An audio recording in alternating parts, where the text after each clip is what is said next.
Hello guys, तो क्या हाल है आप सबका। मैं आज इस वीडियो में हमारी देश की बेटी कंगना रनौत के बारे में बात करूंगा।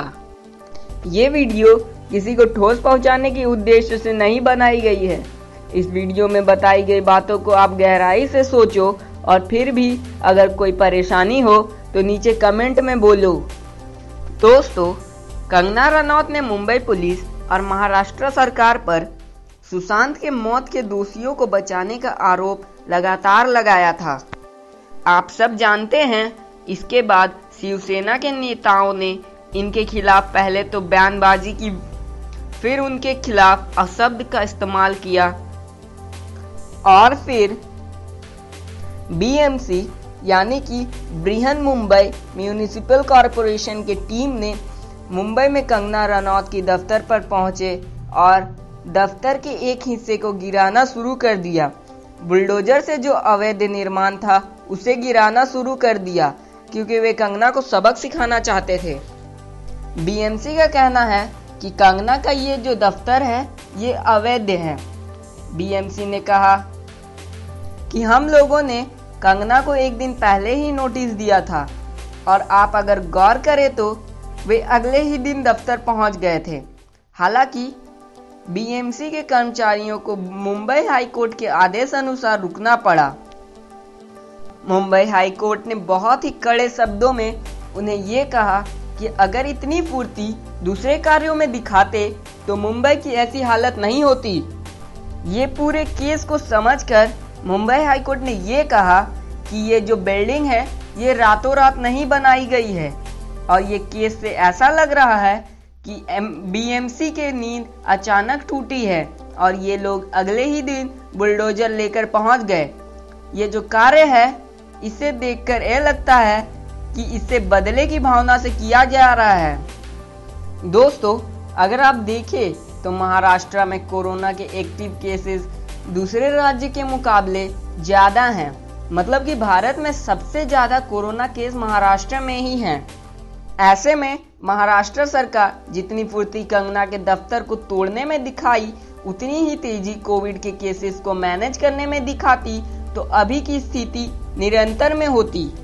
अगर हम मुंबई की सड़कों को देखें तो बारिश के मौसम में सड़कों में पानी भर जाता है, लोग घंटों रास्ते में फंसे रहते हैं और जब सवाल पूछे जाते हैं तो बीएमसी ये सफाई देती है कि कोरोना वायरस के कारण नालियों की सफाई नहीं हो पाई। मुंबई एक ऐसा शहर है जहां पर सड़कों पर, फुटपाथ पर, पार्कों में अवैध कब्जे हैं, लेकिन इन अवैध कब्जों पर महाराष्ट्र सरकार की नजरें नहीं गई। इनकी नजर तो सिर्फ कंगना की बिल्डिंग पर गई। इन सब बातों पर बीएमसी का कहना है कि ये लॉकडाउन के चलते हम कुछ कर नहीं पा रहे। ऐसे ये तब कह रहे हैं जबकि बीएमसी देश की सबसे पैसे वाली महानगर पालिका है। इसका बजट लगभग 34,000 करोड़ रुपए का है। हमें इस वक्त कंगना जी पर गर्व है कि भारत की बेटी झुकी नहीं, उन्होंने बहुत ही बहादुरी से सारी चीजों का सामना किया। अगर इनकी जगह कोई और दूसरा कमजोर व्यक्ति होता तो वो बहुत बुरी तरह से हार मान चुका होता।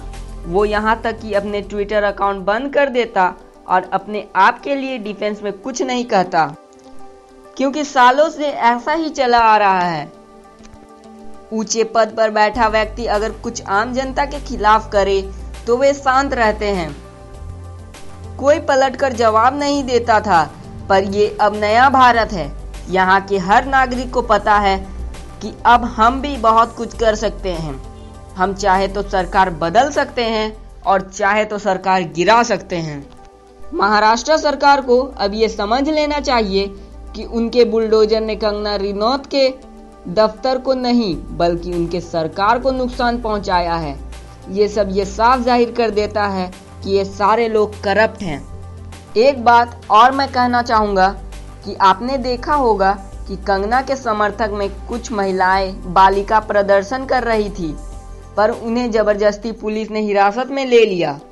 बड़ी ताज्जुब की बात है, हमारे देश में जहां पर देश विरोधी नारे लगते हैं, देश विरोधी रैलियां निकाली जाती है, तब उन्हें कोई कुछ नहीं कहता।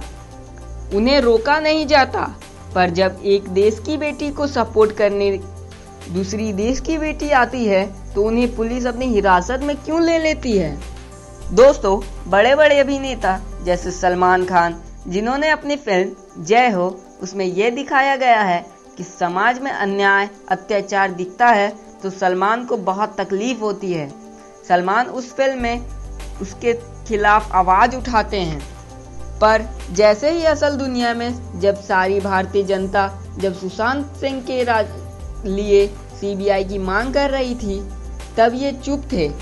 जब कंगना के साथ अन्याय हो रहा है तब भी ये चुप ही हैं। अभिनेता अजय देवगन ने अपनी फिल्म सिंघम, जिसमें उन्होंने एक पुलिसमैन का किरदार निभाया है और सारे करप्ट नेताओं की खटिया खड़ी कर दी है। पर असल जिंदगी में कंगना के साथ जो अन्याय हो रहा है तो उसमें ये कुछ नहीं कह रहे हैं। और बहुत सारे उदाहरण हैं जो लोग टीवी में फिल्मों के माध्यम से बड़ी बड़ी बातें करते हैं पर असल में वे खुद अंदर से खोखले होते हैं। अभिनेत्री कंगना रनौत को Y+ श्रेणी की सुरक्षा उपलब्ध कराई गई है, जिसमें करीब 10 सशस्त्र कमांडो 24 घंटा कंगना की सुरक्षा में तैनात रहेंगे। कंगना रनौत ने ट्विटर अकाउंट पर पोस्ट किए गए एक वीडियो संदेश में कहा कि उद्धव ठाकरे, तुझे क्या लगता है आज मेरा घर टूटा है, कल तेरा घमंड टूटेगा।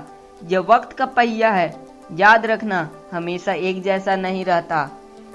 एक ट्वीट में लिखा कि उद्धव ठाकरे और करण जौहर गैंग आओ, तुम मेरे दफ्तर को तोड़ दो, अब मेरा घर तोड़ो, फिर मेरा चेहरा और शरीर तोड़ो। मैं चाहती हूँ कि दुनिया साफ तौर पर देखे कि आप क्या करते हैं। आपको अंत में मैं बस इतना कहना चाहूँगा कि भारत का हर नागरिक को स्वतंत्रता मिला है। अगर आवाज़ उठा नहीं सकते तो कम से कम उन लोगों का साथ दो जिन्होंने आवाज़ उठाने का हिम्मत दिखाया है। और मैं चाहता हूँ कि तुम सब इस वीडियो को इतना शेयर करो कि हर नागरिक को इस सब के बारे में पता चले। जय हिंद, वंदे मातरम।